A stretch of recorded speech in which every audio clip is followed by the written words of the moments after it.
Learners विज्ञान यानी कि साइंस सब्जेक्ट के एक और नए वीडियो में आप लोग का स्वागत है। तो लर्नर्स इसके पहले वाले वीडियो में हमने क्या किया है कि साइंस का जो वीवीआई ऑब्जेक्टिव क्वेश्चन जो वायरल क्वेश्चन है जो आपके एग्जाम में छपने वाला क्वेश्चन है तो उसके 1 से लेकर 50 तक के सभी क्वेश्चन को डील कर लिया है। तो आज हम लोग क्या करने वाले हैं कि जो 51 से लेकर 80 तक क्वेश्चन बचा है ना उसे डील करने वाले हैं। तो अगर आपने पार्ट 1 वीडियो को नहीं देखा तो उसका लिंक मैंने डिस्क्रिप्शन बॉक्स में दे दिया है, तो वहां से जाकर आप लोग देख लीजिएगा। और अगर आप इन सभी क्वेश्चन को रट लीजिएगा ना तो डिट्टो आप लोग अपने एग्जाम में जाकर ऑब्जेक्टिव क्वेश्चन को छाप कर चलाइएगा। जो आप लोग का कक्षा 10वीं का विज्ञान का फाइनल परीक्षा 15 फरवरी को होने वाला है ना उसमें तो फटाफट से हम लोग क्वेश्चन को डील करते हैं।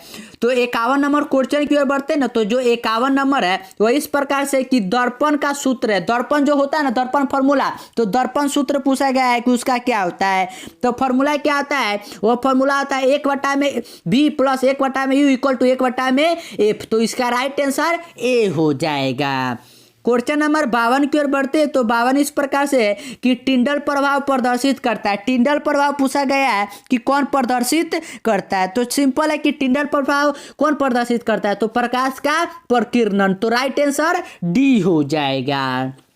क्वेश्चन नंबर 53 की ओर बढ़ते हैं। तो 53 इस प्रकार से है कि कौन सा लेंस हवा में अभिसारी लेंस भी कहलाता है। पूछा गया है क्या कि कौन से लेंस को ना हम लोग अभिसारी लेंस भी कहते हैं। तो ये बार बार मैंने आप लोगों को बताया है कि अभिसारी लेंस ना उत्तल लेंस को कहते हैं। किसको, उत्तल लेंस को। और अगर अपसारी लेंस पूछे ना अपसारी, तो अपसारी किसको कहते हैं, तो इसको अवतल लेंस को कहते हैं। क्वेश्चन नंबर 54 की ओर बढ़ते हैं। तो 54 इस प्रकार से है कि उत्तल दर्पण में प्रतिबिंब बनता है। उत्तल दर्पण में पूछा गया है क्या कि प्रतिबिंब जो है ना वह कैसे बनता है। तो उत्तल दर्पण में प्रतिबिंब याद रखिए कि आभासीय बनता है। कैसा बनता है, आभासीय। क्वेश्चन नंबर 55 की ओर बढ़ते हैं। तो 55 इस प्रकार से है कि प्रकाशिक माध्यम कितने प्रकार के होते हैं। जो प्रकाशिक माध्यम है ना तो पूछा गया है कि कितने प्रकार के होते हैं। तो प्रकाशिक माध्यम याद रखिएगा कि 2 प्रकार के होते हैं। कितने, 2 प्रकार के। तो राइट आंसर बी हो जाएगा। क्वेश्चन नंबर 56 की ओर बढ़ते। तो 56 इस प्रकार से है कि डायनेमो परिवर्तित करता है। डायनेमो पूछा गया है क्या कि जो डायनेमो है ना वह क्या परिवर्तित करता है। तो डायनेमो क्या करता है कि जो यांत्रिक ऊर्जा मिलता है ना उसी को वह क्या करता है कि विद्युत ऊर्जा में कन्वर्ट कर देता है। तो राइट आंसर जो बन जाएगा ना वो ऑप्शन नंबर बी हो जाएगा कि यांत्रिक ऊर्जा को विद्युत ऊर्जा में परिवर्तित करता है।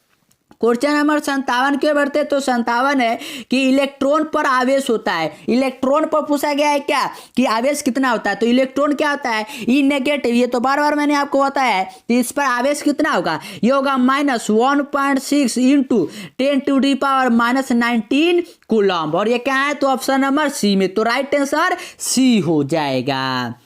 क्वेश्चन नंबर 58 की ओर बढ़ते तो 58 में कि खिलौना में जिस मतलब कि किस सेल का उपयोग, मतलब कि कौन सा बैटरी लगा। तो आप लोग खिलौना देखते होंगे ना या कार वाला या अथी वाला जो बैटरी पर चलता है तो उसमें पूछा गया कि कौन सा बैटरी यानी कि सेल लगा होता है। तो उसमें कौन सा सेल रखा लगता है। तो उसमें क्या है कि सौर सेल भी लगा रहता है या ड्राई सेल भी लगा रहता है। तो इसमें राइट आंसर सी हो जाएगा।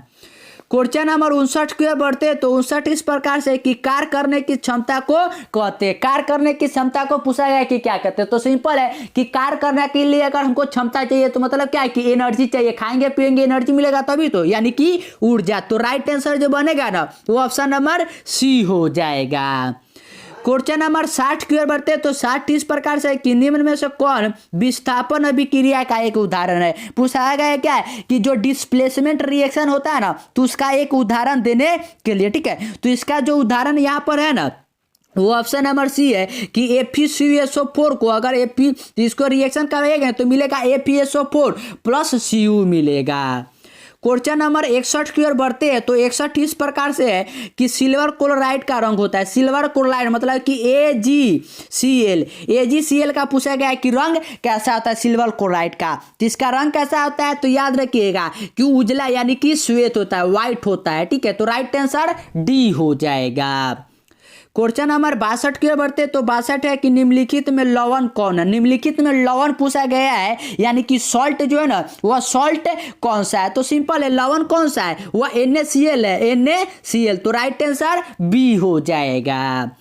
क्वेश्चन नंबर 63 की ओर बढ़ते हैं। तो 63 में कि तूतिया यानी कि जो नीला तोता तो ना, तो नीला तोता का फॉर्मूला अनुसूत्र पूछा गया है और ये बहुत ज्यादा वीवीआई क्वेश्चन है। इसे तो आप लोगों को कैसे भी कर कर याद रख लेना है क्योंकि डिट्टो आपके एग्जाम में छपने वाला प्रश्न है। ठीक है, तो नीला तोता का जो फॉर्मूला होता है ना वो याद रखिएगा, CuSO4 और 5H2O होता है। तो राइट आंसर ए हो जाएगा। गंधक 64 जो है ना, 64 में क्या है कि गंधक की परमाणु संख्या। तो इसमें बहुत सारे बच्चे ना गलती करते हैं, वो समझते हैं कि गंधक क्या होगा, गंधक क्या होगा समझ ही नहीं आता है। लेकिन गंधक असली में क्या होता है कि सल्फर होता है। क्या होता है? सल्फर। और सल्फर का परमाणु संख्या कितना होता है? तो 16। कितना? 16। तो इसका राइट आंसर जो बनेगा ना वो ऑप्शन नंबर सी हो जाएगा, 16। क्वेश्चन नंबर 65 की ओर बढ़ते तो 65 है कि अधातु के ऑक्साइड होते हैं। पूछा जाता है क्या कि जो अधातु होते हैं यानी कि नॉन मेटल, तो नॉन मेटल का पूछा गया कि ऑक्साइड कैसा होता है। तो अधातु का याद रखिएगा कि अम्लीय होता है, मतलब कि अम्लीय होता है, और जो धातु होता है ना उसका क्षारीय होता है। तो आप लोग दोनों का याद रखिएगा। ठीक है, क्वेश्चन नंबर 66 की ओर बढ़ते तो 66 है कि कार्बन है। कार्बन जो है ना, तो कार्बन के बारे में पूछा गया है कि कार्बन यानी जिसे हम लोग सी से डिनोट करते हैं ना, तो सी पूछा गया है कि यह क्या है। तो कार्बन क्या है? तो कार्बन एक अधातु है। तो राइट आंसर बी हो जाएगा। क्वेश्चन नंबर 67 की ओर बढ़ते तो 67 है कि निम्न में कौन असंतृप्त हाइड्रोकार्बन है। इन चारों में पूछा गया है कि कौन सा जो है ना कि असंतृप्त हाइड्रोकार्बन है। ठीक है, असंतृप्त। तो असंतृप्त हाइड्रोकार्बन का फॉर्मूला क्या होता है? जो मतलब कि CN एल्कीन आप लोग पढ़ते हैं ना वही से होता है। तो अगर N के जगह पर 2 पुट करिएगा ना तो आप लोगों को मिलेगा C2H4 और यही क्या है कि यह असंतृप्त है। तो इसका राइट आंसर सी हो जाएगा। क्वेश्चन नंबर 68 की ओर बढ़ते तो 68 है कि एरोमेटिक हाइड्रोकार्बन है। एरोमेटिक हाइड्रोकार्बन पूछा गया है कि एरोमेटिक हाइड्रोकार्बन क्या है। तो एरोमेटिक हाइड्रोकार्बन जो है आप लोग बेंजीन पढ़ते हैं ना, बेंजीन का फॉर्मूला क्या होता है? C6H6। यही क्या है कि एरोमेटिक कार्बन है यानी कि बेंजीन। तो राइट आंसर सी हो जाएगा।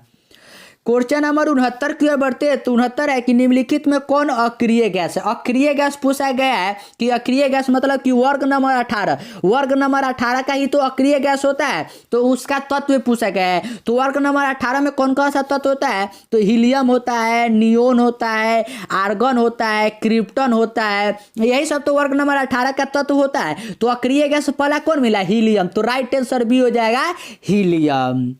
क्वेश्चन नंबर 70 की ओर बढ़ते तो 70 है कि निम्नलिखित में कौन उपधातु है। उपधातु पूछा गया है क्या कि मेटेलॉइट।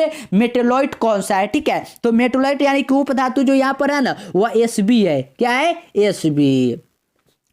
क्वेश्चन नंबर 71 की ओर बढ़ते तो 71 है कि पौधों में श्वसन होता है। पौधों में पूछा गया है क्या कि जो श्वसन होता है जैसे कि हम लोग सांस लेते हैं उसी प्रकार पौधों में जो श्वसन होता है वह किसके द्वारा होता है? तो किस में होता है? तो पौधों के पत्तियों में होता है यानी कि लीव्स में होता है। तो राइट आंसर बी हो जाएगा। क्वेश्चन नंबर 72 की ओर बढ़ते हैं तो 72 इस प्रकार से है कि निम्न में स्वपोषी कौन है। स्वपोषी पूछा गया है कि स्वपोषी कौन है। तो स्वपोषी कौन सा होता है? वह होता है जो खुद का भोजन बनाता है और खुद ही खाता है। तो वह कौन सा है? तो सिंपल है कि वह पेड़ पौधा। पेड़ पौधा क्या करता है कि प्रकाश संश्लेषण द्वारा अपना भोजन बनाता है, तैयार करता है। तो इसका राइट आंसर हो जाएगा ऑप्शन नंबर ए, हरे पौधे। क्वेश्चन नंबर 73 की ओर बढ़ते तो 73 है कि कौन सी बीमारी श्वसन तंत्र से संबंधित है। श्वसन तंत्र से हमारे पूछा गया कि कौन सा जो बीमारी है ना वो रिलेटेड है। ठीक है, तो कौन सा है? तो याद रखिए कि निमोनिया। कौन सा है? निमोनिया है। क्वेश्चन नंबर 74 की ओर बढ़ते तो 74 है कि एंड्रोजन है। एंड्रोजन पूछा गया है कि एंड्रोजन जो होता है ना ये एंड्रोजन क्या होता है? तो याद रखिए कि एंड्रोजन जो होता है ना यह एक नर हार्मोन है। ठीक है, मतलब कि मेल जो होता है ना हार्मोन वही है। क्वेश्चन नंबर 75 की ओर बढ़ते तो 75 है कि रुधिर चाप नियंत्रित होता है। रुधिर चाप पूछा गया है कि ये इसको ना कंट्रोल किसके द्वारा किया जाता है। तो रुधिर चाप वाला ना ये भी बहुत ज्यादा वीवीआई क्वेश्चन है। ठीक है, ऐसा क्वेश्चन बार बार पूछा जाता है। तो याद रखिएगा कि यह एड्रीनल द्वारा किया जाता है। किसके द्वारा? एड्रीनल द्वारा। क्वेश्चन नंबर 76 की ओर बढ़ते तो 76 इस प्रकार से है कि एक लिंगिक पादप का उदाहरण है। एक लिंगिक पादप का पूछा गया है कि उदाहरण क्या है। तो एक लिंगिक पादप का यानी कि पेड़ पौधों का उदाहरण पूछा गया है। तो याद रखिए कि जो पपीता यानी कि पपाया हम लोग खाते रहे तो पपीता एक लिंगिक पादप का उदाहरण है। तो राइट आंसर ए हो जाएगा। क्वेश्चन नंबर 77 यानी कि 77 की ओर बढ़ते तो 77 क्या है कि निम्न में से कौन मादा जनन तंत्र का भाग नहीं है। मादा जनन तंत्र का भाग पूछा गया है कि कौन सा जो है ना वह नहीं है। तो इसमें से जो है ना कि अंडाशय भी होता है, गर्भाशय भी होता है, लेकिन शुक्रवाहिका नहीं होता है। तो राइट आंसर सी हो जाएगा।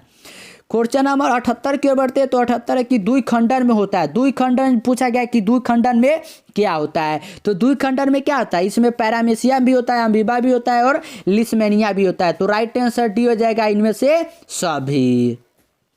क्वेश्चन नंबर 79 की ओर बढ़ते 79 की ओर तो 79 है कि क्या है कि टेस्टोस्टेरोन स्त्रावित होता है। टेस्टोस्टेरोन जो होता है ना ये पूछा गया कि किससे स्त्रावित होता है। तो ये किससे स्त्रावित होता है तो याद रखिए कि वृषण से। किससे होता है, वृषण से। तो राइट आंसर ए हो जाएगा।